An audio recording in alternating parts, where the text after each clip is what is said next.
ും നിങ്ങളുടെ ടെൻഷൻ ഒഴിവാകാനും ഞാനൊരു ദുആ പഠിപ്പിച്ചു തരാം. അത് ചൊല്ലിക്കോളൂ, രാവിലെയും വൈകുന്നേരവും ധാരാളം ചൊല്ലണേ എന്ന് നബി തങ്ങൾ പറഞ്ഞുകൊടുത്ത് അബൂ ഉമാമ റളിയല്ലാഹു അൻഹു പറയുന്നു, എന്റെ കടങ്ങൾ എവിടെന്ന് വീടാനാണ്, എങ്ങനെ വീടാനാണ്, എന്റെ വരുമാനം വെച്ച് എവിടെന്ന് വീടാനാണെന്ന് ഞാൻ വിചാരിച്ചു വെച്ചിരുന്ന എന്റെ കടങ്ങളൊക്കെ ഈ ദിക്ർ ഞാൻ ചൊല്ലിയതിന് ശേഷം ഞാൻ അറിയാത്ത വിധം അല്ലാഹു എന്റെ ഭാരങ്ങൾ ഒഴിവാക്കി തന്നു എന്ന് അബൂ ഉമാമ തങ്ങൾ തന്നെ റിപ്പോർട്ട് ചെയ്ത ഹദീസാണിത്.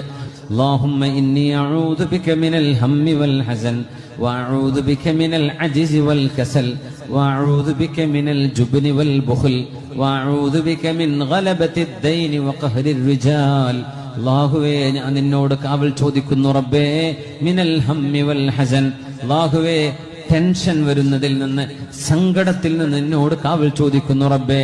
വഅഊദു ബിക മിനൽ അജ്സി വൽ കസൽ.